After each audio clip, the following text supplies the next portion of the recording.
हमने इससे पहले कई एक बार कलेक्टर ऑफिस में भी कई एक बार शिकायत दी है, लेकिन कोई नहीं सुनता है। जब कलेक्टर बंगला गए थे तो वहाँ से हम लोगों को बुरी तरह लताड़ कर भगा दिया। परेशानी इतनी आ रही है सर, जब बरसात आती है तो हमारे पलंग, कपड़े बिछाने के, पहनने के सभी भीग जाते हैं, हमारी किताबें भी भीग जाती हैं। इसमें जो इसकी शौचालय है वो बुरी तरह जर्जर अवस्था में, पता नहीं पानी बरसते हुए कब ये ढह जाए। पर आज तक हमारी भी व्यवस्था नहीं की है, सांप निकलते हैं आए दिन। बिल्डिंग जर्जर पे पड़ी हुई है, पहले 1 वर्ष पहले से कलेक्टर साहब के मतलब ये मेंटेनेंस पे है।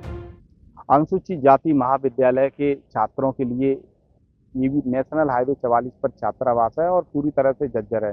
लगातार छात्रों ने जिसकी शिकायत की थी, छात्र भी मेरे साथ है, मैं दिखाना चाहूँगा कि ये जो छात्र हैं ये सभी जगह राजनेताओं से लेकर सभी के यहाँ जाकर शिकायत भी कर चुके हैं। और लगातार देखा जाए तो पूरी जो बिल्डिंग है उसमें बरसात जैसे ही आती है पानी भी भरा है।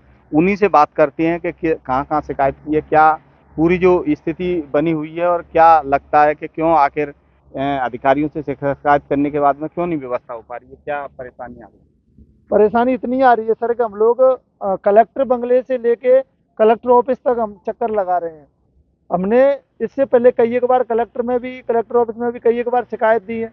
डीओ साहब को भी हमने कई एक बार अवगत कराया। इसके जो डीओ साहब हैं, जो अनुसूचित जाति के, जो ट्राइबल के, तो हमने उनसे भी कई एक बार बोला कि सर ये बिल्डिंग कभी भी रात में गिर सकती है और ये इससे हमारी जान जोखिम में है, लेकिन कोई नहीं सुनता है।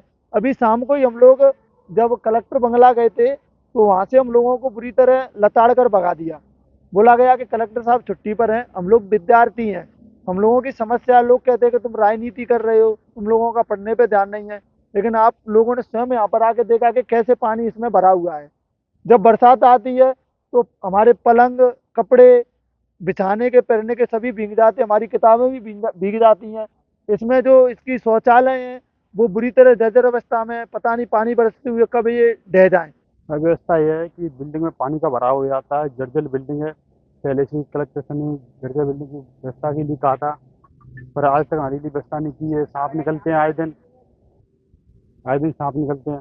कहाँ कहाँ इसकी शिकायत की है? अगर देखा जाए तो लगातार अधिकारियों के यहाँ भी चक्कर काट रहे हो, कहाँ कहाँ शिकायत की है? हमने डीओ सर से लेकर तक कलेक्टर महोदय तक का 2-3 बार आवेदन दे चुके हैं। जैसे बहुत ज़्यादा परेशानी आई तो हमने शाम को कलेक्टर साहब के बंगला पे वहाँ पर गए तो वहाँ पे कोई अधिकारी नहीं मिला था, जो कल शनिवार पता था छुट्टी थी। तो आप भी आए, आपको हमने पूरी स्थिति से जायजा कराया देख।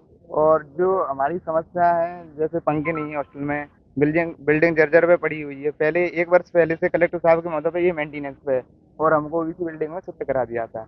अब हमारा यही कहना है कि या तो इसमें कोई व्यवस्था करवाएं या फिर दूसरी जगह शिफ्ट करवाएं। स्थिति तो आपने देखी ली होगी कि बरसात के मौसम में पूरी बिल्डिंग लीकेज है और सांप निकल आते हैं। बरसात के मौसम में हमारा पूरा सामान है वो भीग जाता है, जिससे हम अधीक्षक साहब से कई बार आवेदन दिया है और डीओ साहब को भी दिया है, लेकिन हमारी कोई सुनवाई नहीं हुई। हमने कलेक्टर साहब को भी 2-4 बार आवेदन दिया है, लेकिन सुनवाई नहीं हुई है। इसलिए हम कलेक्टर साहब से कहना चाहते हैं कि हमारे लिए या तो दूसरी बिल्डिंग का इंतजार किया जाए और या अच्छी हमारी व्यवस्था की जाए।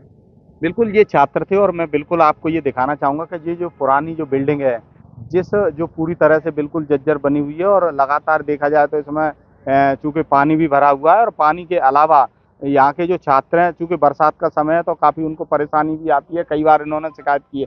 हालांकि लोकसभा और विधानसभा चुनाव से पहले इन छात्रों को ये बगल से ही जो बनी है नई वाली बिल्डिंग, जिसमें इनको शिफ्ट कर दिया गया था, लेकिन क्या कारण रहे, क्या परिस्थितियां रही थी जिस कारण से इनको यहाँ से हटा के जब चुनाव का समय आया इनको निकाल दिया गया। उसके बाद अब इनको उस बिल्डिंग का ताला भी नहीं खोला जाता है और इसी बिल्डिंग में रहने को मजबूर है, जिससे कि पूरी तरह से कभी भी कोई बड़ा हादसा हो सकता है।